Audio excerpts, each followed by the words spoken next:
Student, आज हम class 9th का चैप्टर 6 लाइंस एंड एंगल्स की एक्सरसाइज 6.1 का क्वेश्चन नंबर 1 देखेंगे।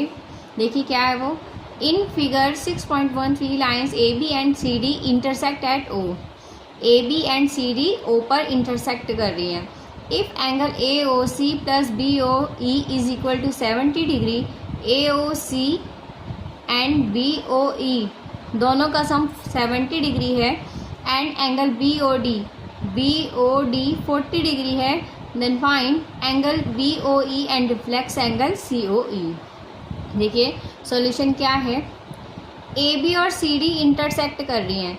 जब दो लाइन इंटरसेक्ट करती हैं तो उनके आमने सामने के जो एंगल्स होते हैं वो कैसे होते हैं, इक्वल होते हैं। इन एंगल्स को वर्टिकली अपोजिट एंगल्स बोलते हैं। एंगल बी ओ डी हमें गिवन है 40 डिग्री, तो ए ओ सी भी क्या होगा, 40 डिग्री होगा। Angle A O C is equal to angle B O D is equal to 40 degree, vertically opposite angles. Okay, अब हमें गिवन क्या है, angle A O C plus angle B O E is equal to 70 degree given है हमें, जिसमें angle A O C 40 given है और B O ई हमें फाइंड आउट करना है, इज इक्वल टू 70 डिग्री। ये 40 वहाँ जाकर माइनस हो जाएगा और एंगल बी ओ ई क्या हो जाएगा, 30 डिग्री हो जाएगा। अब हमें क्या फाइंड आउट करना है, रिफ्लेक्स एंगल सी ओ ई। देखिए हमें सी ओ ई का रिफ्लेक्स एंगल फाइंड आउट करना है। सी ओ ई का रिफ्लेक्स एंगल क्या होगा, ये जो सी ओ ई एंगल है, ये जो बाहर ये जो एंगल है, ये कंप्लीट एंगल क्या होगा, सी ओ ई का रिफ्लेक्स होगा। जो हमें कैसे फाइंड आउट करेंगे हम, 360 का ये होल एंगल है, पूरा एंगल 360 का है। अगर उसमें से हम सी ओ ई माइनस कर देंगे तो हमें क्या मिल जाएगा, रिफ्लेक्स सी ओ ई मिल जाएगा। तो उसके लिए हमें सबसे पहले सी O E angle find out करना पड़ेगा। अब देखिए ये ए बी एक स्ट्रेट लाइन है और उसके ऊपर ये जो तीनों एंगल्स हैं इनका सम क्या होगा, 180 डिग्री होगा। देखो हमें क्या पता है कि angle A O C plus angle C O E plus angle B O E is equal to 180 angles on a straight line. A O C 40 है और बी ओ ई 30 है, is equal to 180। C O E क्या आ जाएगा, ये वहाँ जाकर minus हो जाएंगे और 180 माइनस 70 एंगल सी ओ ई कितना आ जाएगा, 110 आ जाएगा।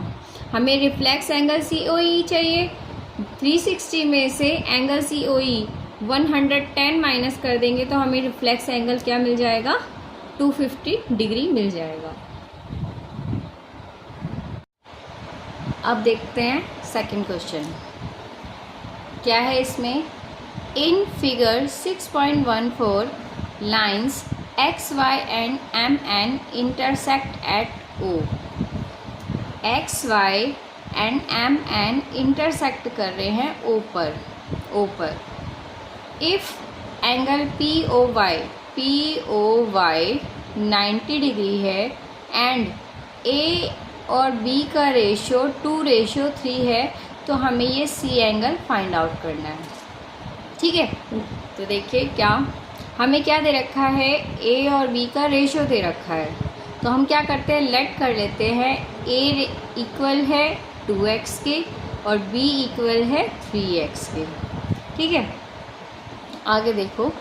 अच्छा, अगर ये एंगल 90 का है तो एक्स ओ पी ये जो बाकी का एंगल है वो भी कितना होगा, 90 होगा। अगर ये पूरा 180 का है तो ए और बी का सम क्या होगा, 90 डिग्री होगा। A plus B is equal to 90 degree. ठीक है,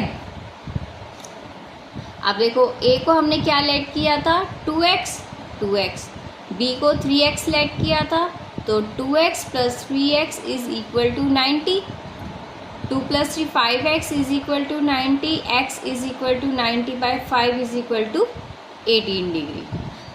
तो यहाँ से a की वैल्यू क्या हुई, 2x था, ए हमारे पास x की वैल्यू पुट की, a की वैल्यू 36 डिग्री आ गया और b की वैल्यू 3x थी, x की वैल्यू पुट की, b की वैल्यू 54 डिग्री आ गई। अब देखो यहाँ पर ये एम एन क्या है, एक स्ट्रेट लाइन है, और स्ट्रेट लाइन पर ये जो एंगल्स बने होते हैं उनका सम क्या होता है, 180 होता है, मतलब लीनियर पेयर होते हैं। तो ए बी प्लस सी इनका सम क्या होगा, 180 डिग्री होगा, लीनियर पेयर है। बी क्या है, 54 है, सी की वैल्यू यहाँ से क्या आ गई, 126, और यही हमें फाइंड आउट करना था।